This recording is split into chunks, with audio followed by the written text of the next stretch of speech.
Hello everyone. तो हमारा जो नेक्स्ट एपिसोड है नॉलेज कैप्सूल का, that is on John Maynard Keynes. तो जॉन मेनार्ड कीन्स ये जो एक इकोनॉमिस्ट है, इनके बारे में हम एक शॉर्ट में यहाँ पे समझने की कोशिश करेंगे। And this is presented by me, that is Imran Shaikh. तो शुरू करते हैं। कीन्स ब्रिटिश थे वो।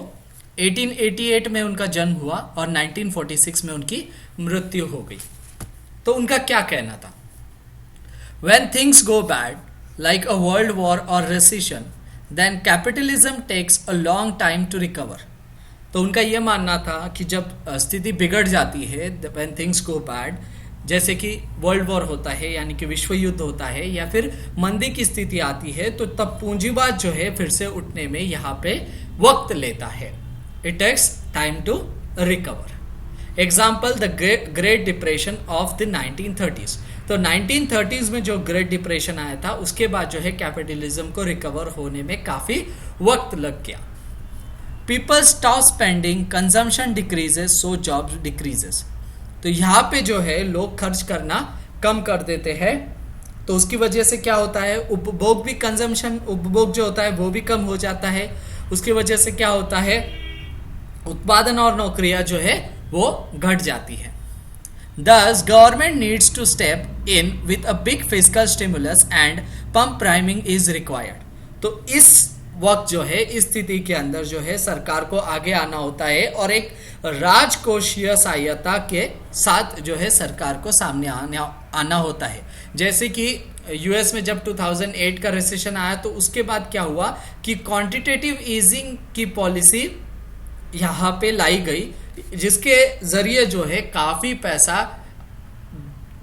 पैसा जो राजकोष में था वो मार्केट में डाला गया, ताकि जो है लोगों में एक आत्मविश्वास आए और फिर वो स्पेंड करना चालू करे, उसकी वजह से कंजम्पशन हो, उसकी वजह से जॉब्स क्रिएट हो और इकोनॉमी जो है फिर से वापस आ जाए। तो ये जो है स्थिति, जिसे हम पैसे मार्केट में, सरकार जो है पैसा मार्केट में डालती है, उसे पंप प्राइमिंग की स्थिति कहते हैं। तो इसके ऑब्जेक्टिव्स क्या होते हैं, यानी कि इसके लक्ष्य क्या होते हैं? पहला तो है प्रमोट डिमांड को बढ़ावा देना, यानी कि मांग में बढ़ोतरी होना। फाइट अनएम्प्लॉयमेंट, यानी कि बेरोजगारी से लड़ना।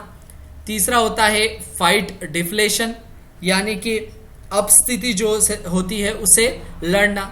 यानी कि एक स्थिति होती है इन्फ्लेशन, जिसमें प्राइसेस बढ़ते हैं, और दूसरी स्थिति होती है डिफ्लेशन, जिसमें प्राइसेस घटते हैं। तो एक डेवलपिंग कंट्री के लिए इन्फ्लेशन एक अच्छी स्थिति होती है, जैसे कि भारत, लेकिन एक इन्फ्लेशन जो है कंट्रोल में रहना बहुत जरूरी है। बाकी देशों में डिफ्लेशन होता है, वहां पे भी इकोनॉमी गड़बड़ होती है, जहां पे डिफ्लेशन बहुत ज्यादा होता है या फिर इन्फ्लेशन बहुत ज्यादा होता है। तो ये एक सेम लेवल में रहना बहुत जरूरी है। This is Keynesian economics. तो इसी को हम जो है केनीशियन अर्थशास्त्र कहते हैं। तो एक छोटे से शॉर्ट वीडियो के अंदर हमने एक 4-5 पॉइंट के जरिए हमने समझा कि जॉन मेनार्ड कीन्स कौन थे और उनकी केनीशियन जो इकोनॉमिक्स की थ्योरी थी वो क्या थी, पंप प्राइमिंग क्या था इसके अंदर, और जब इन्फ्लेशन डिफ्लेशन की स्थिति होती है, तो जब मार्केट रुक जाता है तो गवर्नमेंट क्या करती है। तो ये छोटे वीडियो के जरिए हमने समझने की कोशिश की। होप आपको ये वीडियो पसंद आया हो। अगर आपको ये वीडियो पसंद आया हो तो आपको करना क्या है, आपको हमारे इस YouTube चैनल को सब्सक्राइब करना है। इस चैनल का नाम है सिंपल कंसेप्ट्स। नीचे आपको रेड बटन दिख रहा है, उस पर आपको क्लिक करना है और सब्सक्राइब करना है। और इसके अलावा आपको कमेंट करना है, लाइक करना है, शेयर करना है, और बाकी भी वीडियोज आप जो है प्लेलिस्ट में देख सकते हैं। Thank you for watching. Have a nice day.